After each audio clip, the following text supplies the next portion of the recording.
It's the Prattle, where Westman, TCB, Allen, aka Pop, and I talk sports, specifically basketball and football, at length in a foolish and or inconsequential way. With that being said, I'm Dean's the producer, bringing to you the Prattle. Let's get it.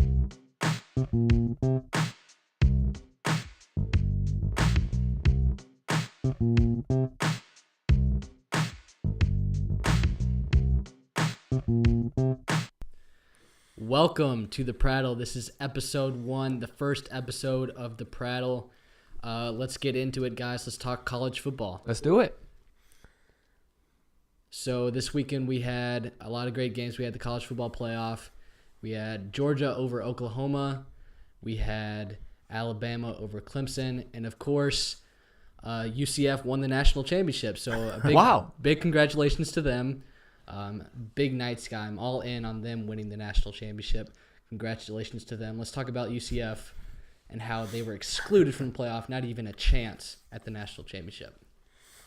Well, I mean, they took matters into their own hands there a little bit. Well, their president saying they're going to raise a banner. Pop, what do you think about that? That's kind of crazy, huh? Yeah, I mean, their strength of schedule wasn't that good, so I think they deserve nothing because they didn't really – the only thing they accomplished was an undefeated season against crappy teams. The only team to do an undefeated season since 2013 with Florida State. I think they proved themselves by beating Auburn. Auburn obviously beat the two teams in the actual national championship. So, I mean, they're the real deal, I think. And the fact that they got absolutely no shot at even winning the national championship is just absurd. Yeah, that is crazy. Do you think that the solution would then be to expand the playoff? Because that's what the UCF, obviously the homers, they're calling for at least an 18 playoff. Because I think if it was an 18 playoff, you'd see UCF in there. You couldn't keep them out of an 18 playoff.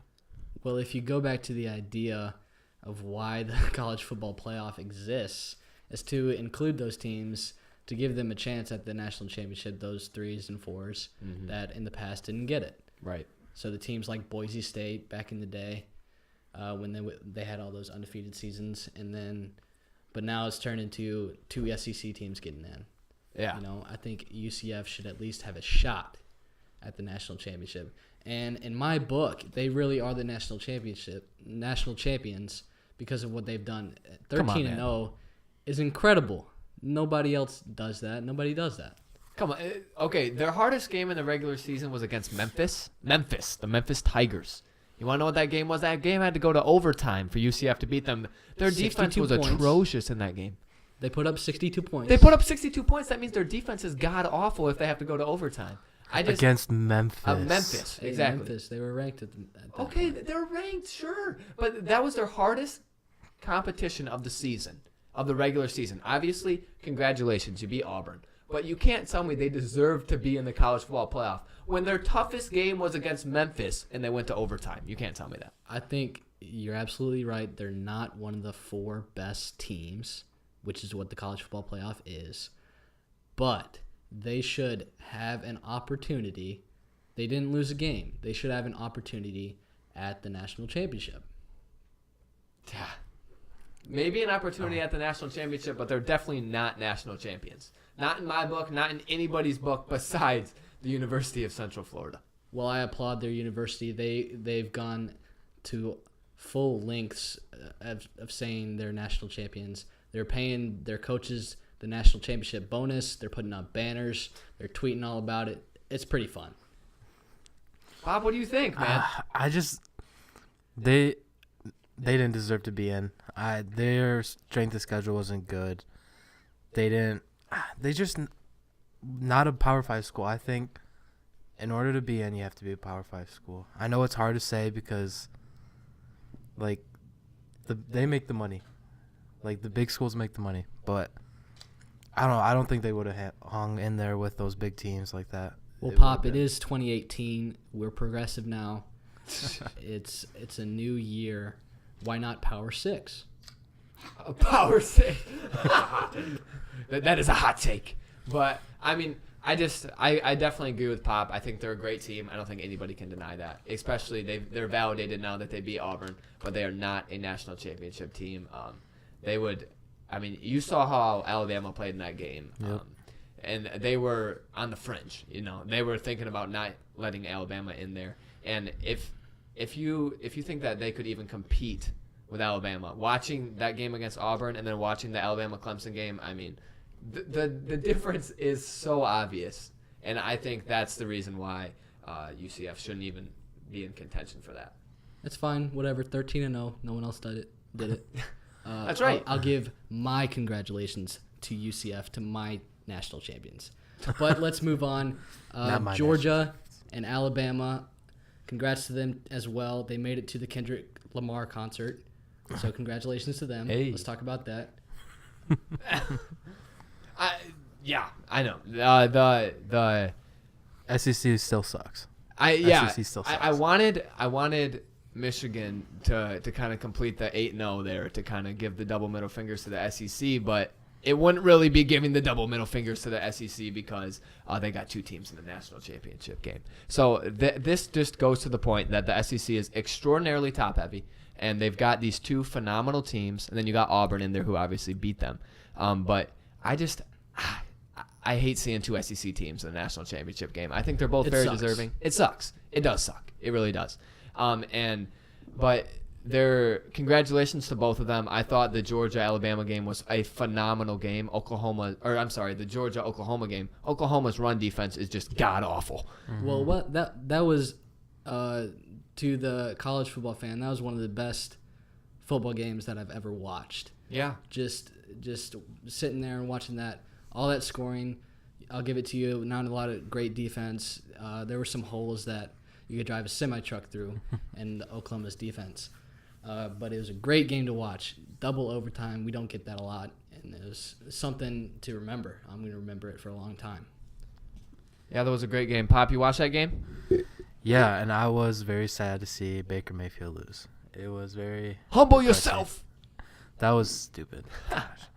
I agree. I mean, Georgia's defense one of the best defenses in the nation. Yep. And he shredded them. He really did for most of the game. And I think that goes to show just how great of a player that man is and how great of an offense Oklahoma has. Just think of that team with a defense. Yep. They would be unstoppable, in my opinion. So I agree with you. I agree. Jake Fromm, the freshman, played very well. Hats off to Jake Fromm for sure. For sure. Well, let's talk about that final drive for Oklahoma. You've got the best college football player at quarterback for Oklahoma, and they decide to run the ball and to pitch it to their backup quarterback. Yeah. And then put it in the hands of a kicker. That was weird. You can never trust a kicker. No, kickers suck.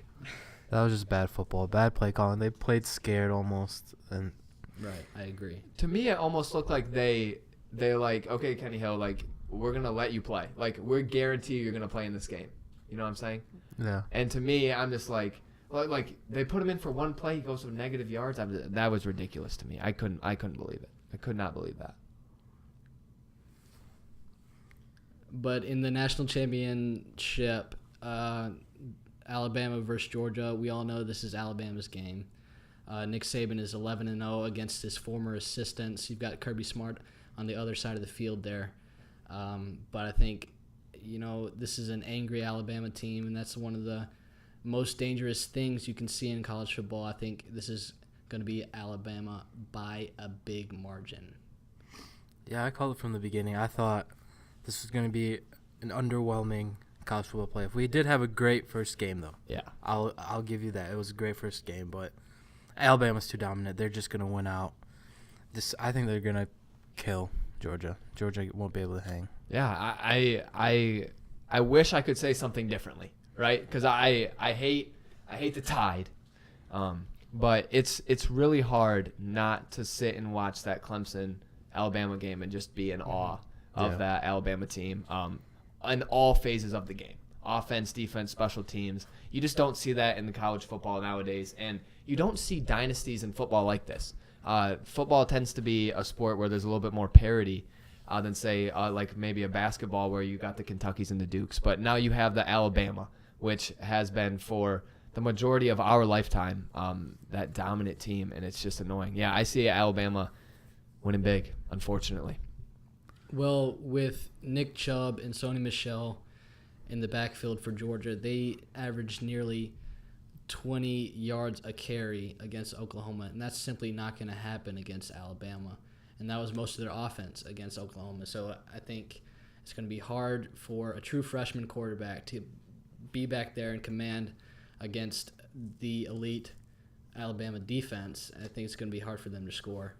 And Alabama, that's not a problem for Alabama. Clemson didn't even get in the end zone. Ridiculous. They didn't get in the end zone. Oh, my gosh. That defense is top notch. Ridiculous. And I think if there would be – because Sony Michel and Nick Chubb, let's just say it what it is. They are dogs. Yep. Literally, Georgia Bulldogs. They're ridiculous back there. And I've never seen a better running back tandem. There hasn't been, in terms of yardage-wise, there has never been a better running back tandem in the history of college football, which I just think is such a luxury for them to be able to throw those guys out there. But when you have the men from Alabama – coming, Deshaun Hand on the line, and Minka Fitzpatrick in the back, as well as those linebacking core, which is just phenomenal. I wish I could say Georgia because I'm rooting for them for sure, but you just can't with that defense. And a true freshman quarterback in that kind of game, scary to see. Yeah, TCB, what do you think of your Michigan Wolverines? Oh my gosh, jeez. For the Big Ten, I want to be the Michigan fan that just apologizes. I don't know. I don't know if you guys watched that game, but up 19-3 at one point, driving. And to say choking is an understatement because the turnovers, Brandon Peters is throwing the worst pass into the end zone. Like, what the heck are you doing? Donovan Peoples-Jones has been sure-handed all year. Sure-handed. Well, you can't catch a ball with your face mask, Donovan Peoples-Jones. It was very angering for me to see, and the worst part about it was the game ended, and all year I just cared so much if they won or lost. I'm that kind of Michigan fan, huge fan, obviously, huge fan, but it didn't affect me that much. It was almost like I was expecting it, and at that point, when you're feeling like that, and this is Michigan, the all-time winningest football team ever, like all this history. And you're just expecting to lose to South Carolina. They were god-awful, okay? They were terrible. And I am telling you that was the most disappointing game I've ever watched. Losing that lead, Brandon Peters is not the answer at quarterback. He is awful. Michigan is awful besides their defense. Thank God Chase Winovich is sticking around. We're only losing 2 starters off of that defense and 2 on the offense. So there are little bit of glimmer of hope for the Wolverines. Are you pressing the panic button on Harbaugh? I'm not pressing the panic button on Harbaugh, no. The reason being is he's never had a quarterback in his system, and that is on him. Okay, he is the football god, the quarterback god. He played quarterback at Michigan, all this stuff. But I feel like when he had Rudock his first year, they really performed well. And if they are able to get that quarterback, whether it be Dylan McCaffrey, Christian McCaffrey's younger brother, or it be Shea Patterson, who's coming in from Ole Miss, a former top quarterback in the class of 2016, I think then we have a shot having that great defense back there. But they were just getting worn out against South Carolina, and I don't blame them. Michigan offense could not stay on the field when you run up the middle, and throw an incomplete pass for a 3-and-out. So I just think it's ridiculous, the play calling. We're going to get a new offensive coordinator in here, which is good, and we're just going to try for an overhaul. So, yeah, the Michigan homer in me is shaking a little bit, but I definitely am not pressing that panic button. All right, listen, guys, if you guys want to hear more of Toby ranting about Michigan, we'll have an extra podcast for you. We'll probably have a good 40 minutes to fill up there. We can get that for you guys. But I think it's safe to say I'm going to go ahead and put Michigan in college football timeout. Jim Harbaugh, go sit in a corner and think about what you've done. Just an embarrassment for the Big Ten. But, guys, let's go ahead and move on. What do we got next? I think we're going to talk a little NFL playoffs. Sound good? Yeah, it's getting going. It's coming up real quick. We got a couple days until the NFL playoffs are starting up, and there are a lot of good matchups. On Saturday, I think we're starting with Kansas City and Tennessee. Is that correct? Yep. And right off the bat, I think that's a great game. I think the Tennessee Titans are a little bit underrated. What do you think, Pop? I think the complete opposite. You think the Titans I are could not overrated? I think disagree they're more. god awful. They worst team to make the playoffs. Really? Yeah. The Chiefs. better than the Bill or worse than the Bills? Yes. You guys Hands are down. idiots. Chiefs. I think Chiefs are. The spread is Chiefs are favored by 9, and I think they're gonna blow them out by like 20. It's not gonna be close. Marcus Mariota is struggling this season. He's not that good. Alex Smith's been hot. Yeah. Kansas City was hot in the beginning of the season. I think that's gonna translate. Well, they've got a great run game. They got a great backfield over there. Yeah. But yeah, I've definitely got Kansas City straight up there. It's not going to be Tennessee Titans there. They're definitely struggling. I like Marcus Mariota, but he just doesn't have the pieces around him to win a playoff game yet. You guys didn't let me finish here. I am taking the Chiefs in this game. I think the Chiefs' offense, whether you got Kelsey, you got Tyreek Hill, you got Kareem Hunt, you got all these guys, all these weapons that the Titans just simply don't have. Though, if you watch Derrick Henry run, he's a man. And DeMarco Murray is a beast back there. They just don't have anybody that Mariota can throw the ball to. They really kind of struck out on Corey Davis. He was hurt this year, which I feel bad for the guy. But hopefully he'll be able to come back next year and have a decent season. But I definitely do see the Chiefs winning that one. I don't know if they'll get to 9 points, but I think it'll be maybe a touchdown game. I'll take the Chiefs in that one. The other Saturday game we have is the Falcons and the Rams. Wes, what do you think of that game? It's definitely going to be a good one. The Falcons know how to get hot in the playoffs. Matt Ryan is obviously an MVP caliber quarterback. He knows what he's doing. He's got great receivers. They've got a great backfield there as well.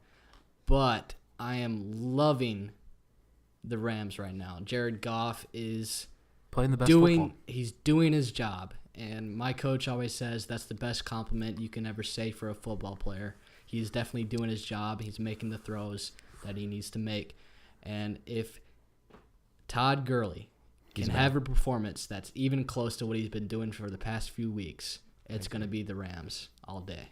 Yeah, Rams are my pick to make the Super Bowl. Really? Out of the NFC? They are my pick. I think Jared Goff is playing phenomenal football right now. They have a great run game, which you need at this time of the year. And their defense is solid. Yeah. They're not crazy, but they're solid. Their defense isn't flashy. Right. Yeah. They get the job done. I think the Rams are they're my pick to make a Super Bowl. I love it. That's a bold pick. Matt Ryan in the playoffs has been solid. Obviously forgetting about that just debacle in the Super Bowl last year. That was rough. That was bad. But I do think this is an intriguing matchup, especially because of the fact that Julio Jones, as of late, has been coming on. At the beginning of the season, he was pretty poor compared to his normal standards, and they did just get Devontae Freeman back, and that is big. But I'm going to stick with you guys, and I'm going to pick the Rams in this one. I think Todd Gurley has been the best player in football this year, and I think that Jared Goff has been able to manage the game, and even more than that, he's been able to make some tough throws. And I did not expect that watching his tape out of Cal. That was ugly. And when they took him number one, I thought he better do something, and he has definitely done something. Him and Wentz had a great year before Wentz went down. So, I'll take the Rams in this one as well. Then into the Sunday games in the AFC, we got the Bills and the Jags. Pop, what do you think of the Bills and the Jags? Ooh, this is tough for me. I love both teams.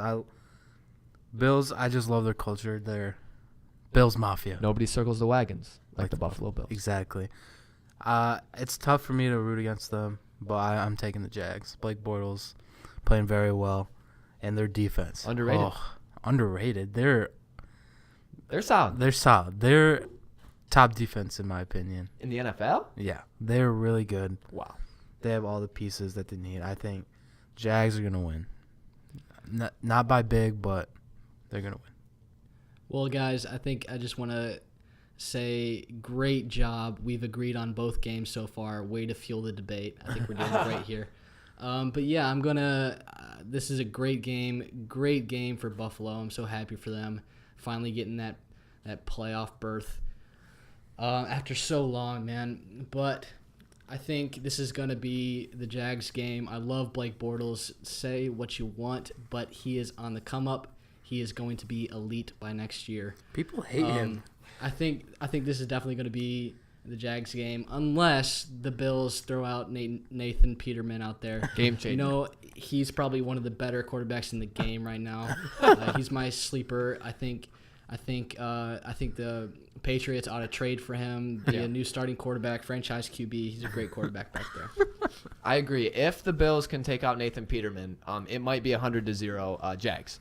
I'm gonna let me just say, if you're a Jags fan out there, you might want to call up a hitman, take out Nathan Peterman, because that's what's your only threat keeping you back. Yeah, right. That's the only anybody could do anything against this Jags defense. However, I think the X factor in this game, well, not really an X factor, but if LaShawn McCoy plays, I think the Bills have the advantage. I think they have the advantage because the Jags have been playing awful as of late. They've been on the decline, and one thing I know about the NFL playoffs is everybody in the NFL is a professional football player. They know how to play football.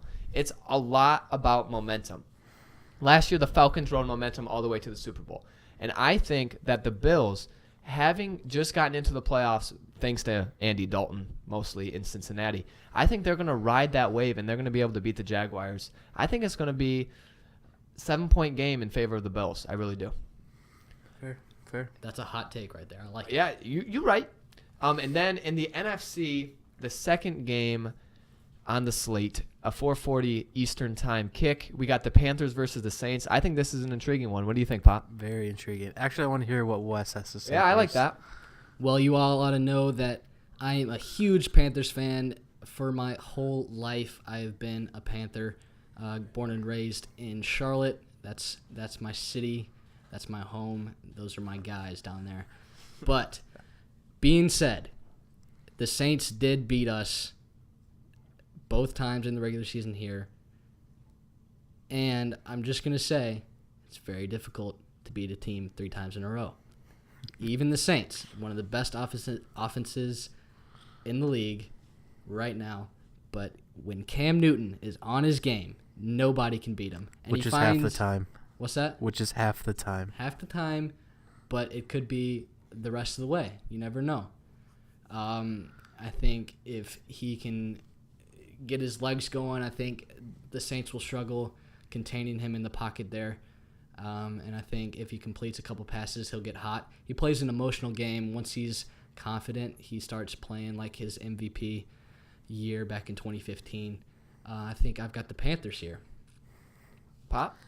I don't have the Panthers because they're trash. Cam Newton is trash.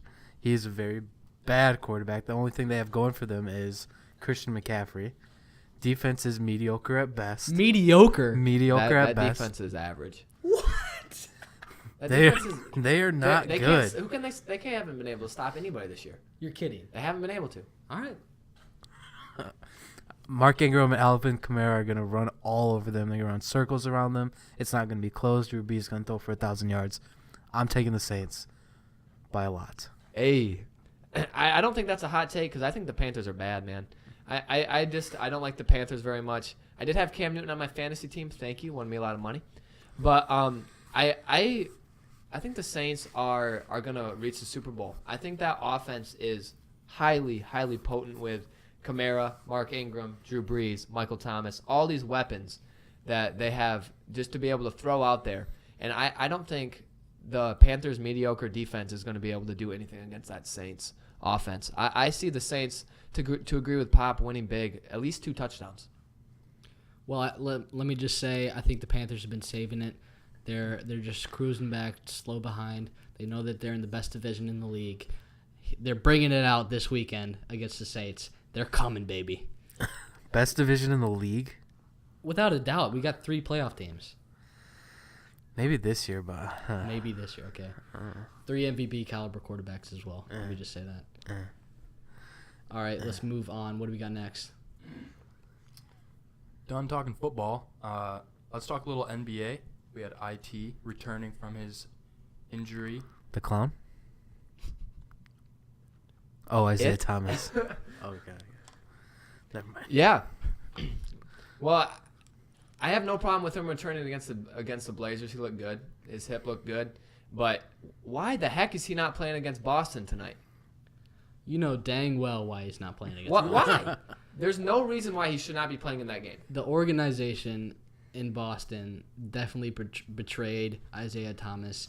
He played his heart out for that team, and what does he get in return?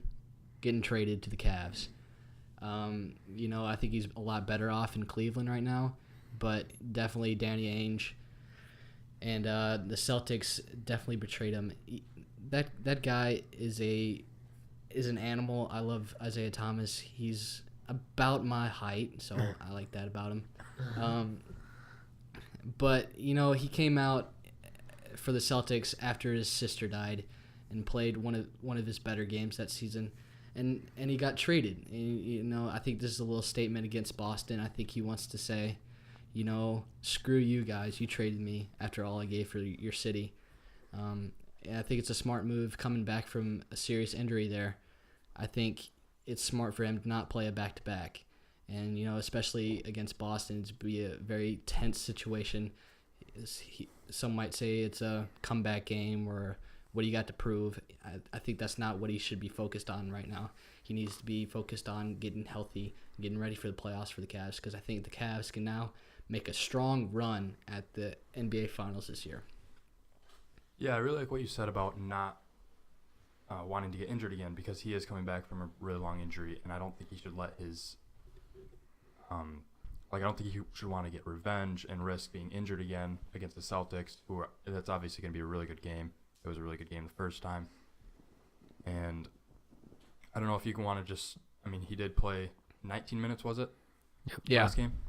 I don't know if you want to jump into a Cavs-Celtics game right after you've played 19 minutes in the entire season. I think it is a smart move for him. I really did want to see him play the Celtics again. I wanted to see him kind of throw it in Ainge's face that he shouldn't have traded Kyrie for him after, as you said, all he did, playing after the death of his sister, leading him to the playoffs as a number 1 seed. I'd really like to see him play, but I think it is a smart move not to.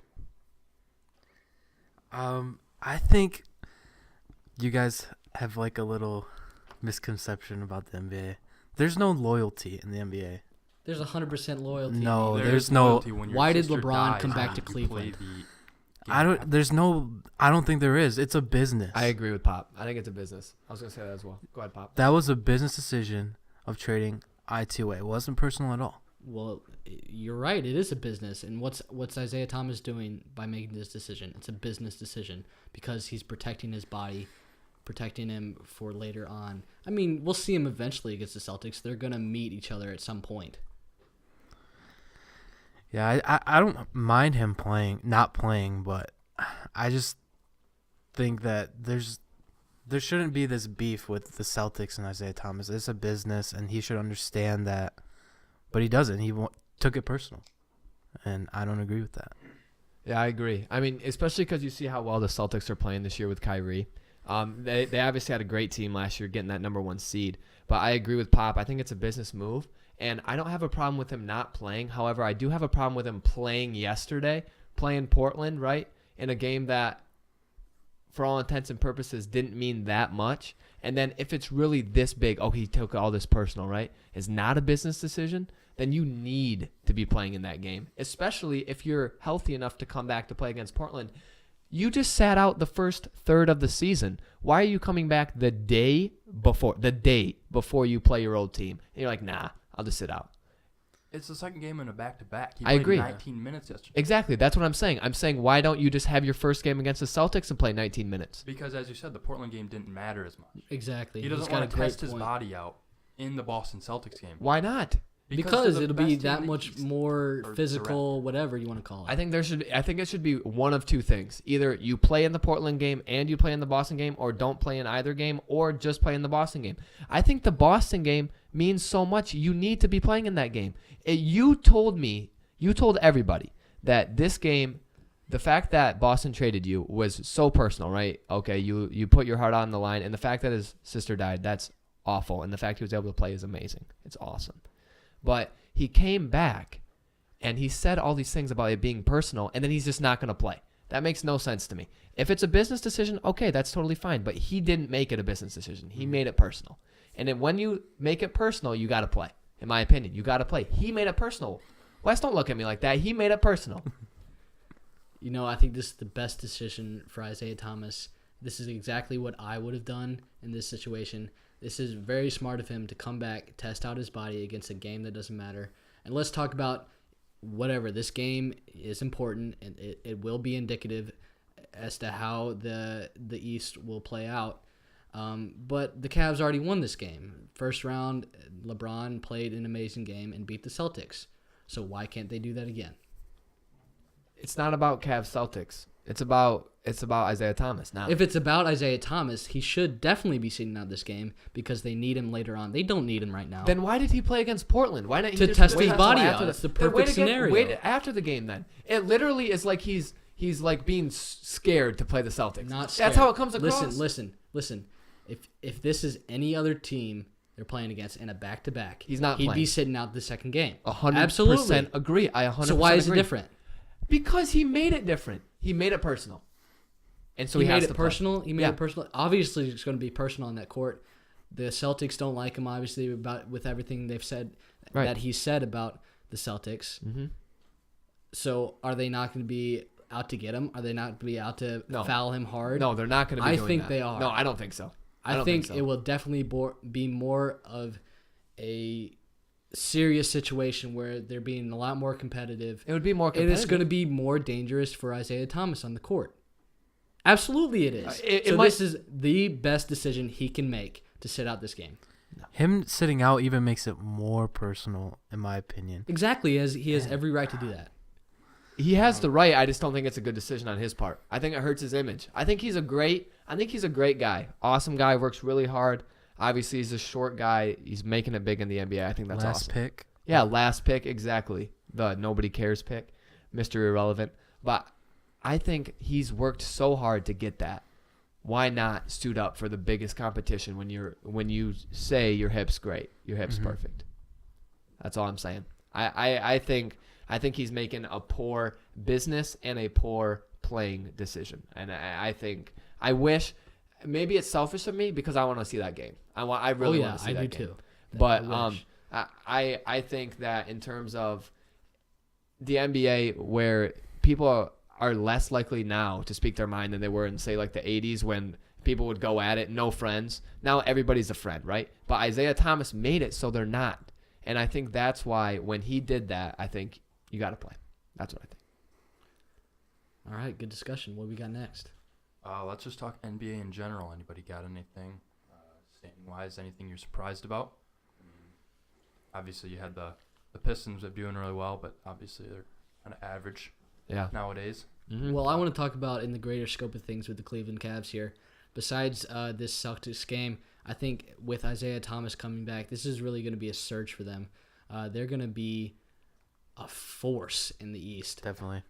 In the past, the Cavs have had trouble when LeBron has to take a few minutes off and sit on the bench for a little bit. The Cavs do not look like the same Cavs when LeBron is on the bench. So now when you have Isaiah Thomas, when you have a scorer, a distributor, and a leader on the court, you can let LeBron sit on the bench for a little bit and not have to worry about going down by 20 points. Yeah, definitely makes the Cavs deeper now. I don't know how much his injury is going to hold him back this season. Hopefully not, but I think they're first seed in the East with Isaiah Thomas, in my opinion. You think they're returning from the little downfall they've had? I mean, obviously they had that streak of wins, but they struggled earlier in the season. You think they're coming back with IT? Yeah, absolutely. Yeah, I think there's definitely going to be an adjustment period, and I'm glad that Isaiah Thomas has come back. Obviously, he's sitting tonight, but I'm glad that he's coming back and getting back into the groove because you remember with LeBron led teams when stars align. It takes a little bit of time, and it's going to do that with any star-studded teams. Mm-hmm. So whether it be the Miami Heat or the Cavs when he came back, they struggled at the beginning. But I think give him 20, 25 games. I don't think their record might be as good as they are during that stretch, but I think eventually they will be that number one seed, and they will be the best team in the East. Yeah, I think we will see that adjustment period because Isaiah Thomas was a scoring point guard last year. Yeah. Obviously, you can't be a scoring point guard on LeBron James. LeBron makes his... Kyrie tried. And he left. And then bye-bye. So I think LeBron as great of a teammate as he is, will help Isaiah Thomas fit into the system and work with him, Dwayne Wade, and all the pieces they've got over there. And I think they will end up being the first seed in the East. But I do think we'll see an adjustment period and people start panicking. Right. But yeah, I don't think there's anything to be worried about. I hope Isaiah Thomas doesn't stop shooting because that dude is a force on offense. Exactly. And I hope he doesn't go in the shadows like sometimes stars do when they go on a good team. Yep. I hope that he is that same player he was in Boston. And if he's able to create like that, be able to get people open, create for himself his own shot, it's so hard because all the guys are so much bigger than him, and he's able to create his own shot so well. Watch those shots. It's ridiculous. So I love Isaiah Thomas as a player, and I hope all the best for him. All right, let's move on from the NBA. We've got a couple segments that we're going to try out. We're going to have fun with this. Our first segment is over-under. So, Pop, what do you got for over-under? Over-under 5 draft picks before over-under 5 draft picks the Browns screw up. This year? No, and just 5 draft picks. In what time frame? This draft? Yeah, draft picks in general. Oh, okay, gotcha. Over. Over. Yeah. Well, I want to say over. They got 2 top 5 picks. Please don't screw it up, Cleveland Browns. I hope you don't screw it up. Take a quarterback. Take Saquon Barkley. Enough said right there. Yeah. Enough said. All right. I've got my over-under pick. Today is January 3, 2018. On January 3, 2019, will LeBron James be able to grow any hair at all? Over under 1 year that he won't be able to grow any hair at all. None. I'm going to say under. Under? I'm saying way under. He goes bald this year. Dude. He goes bald this year. That dude's a great player, but his hairline's bad. Deans? There's got to be a point where you just shave him. Yeah. Get rid of that. Embrace Well, it. you can see it now. He's growing out his beard to like lumberjack style. It's Right. so long. And I think with the playoffs this year, he's going to lose again to the Golden State Warriors. That's just going to stress him out. Yeah, He's gonna it's gone. Yeah, it's like Abraham Lincoln when he came into office. Then he had to go through the Civil War. He looked like he was like 50 years older. Yeah, that's like what LeBron's going to be doing because he keeps losing.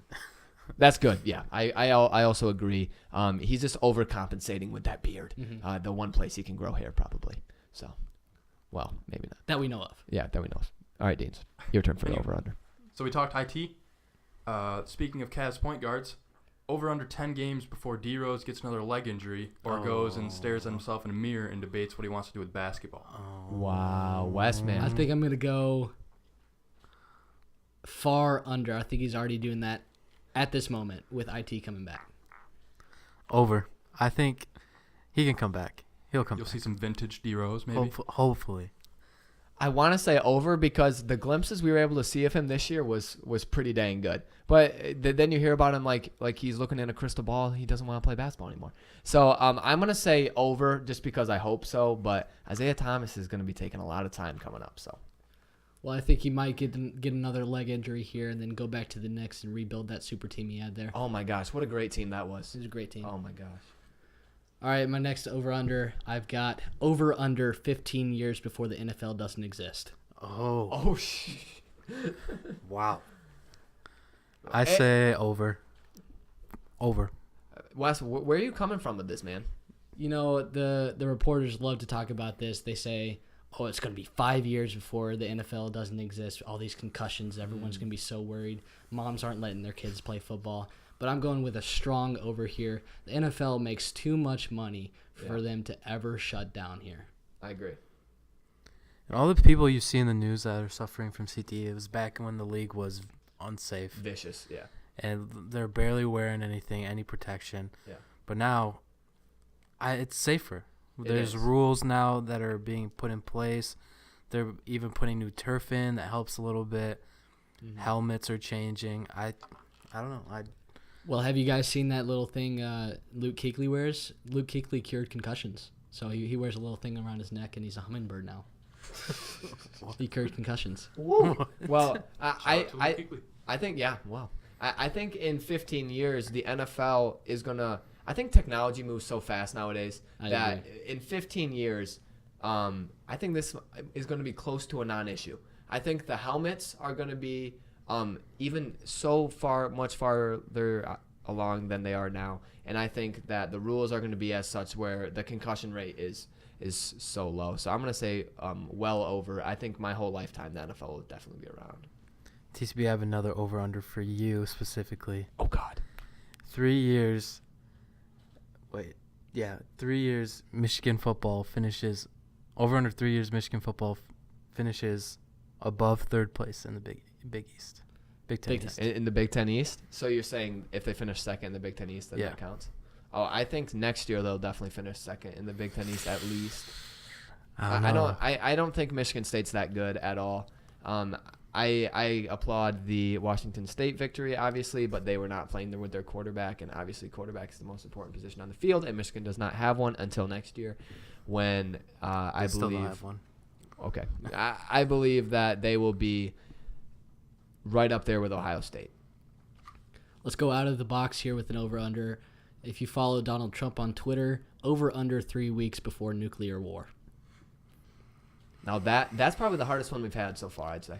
Ooh. I'm going to take over, but just barely over. Barely over. Yeah, barely over. Way over.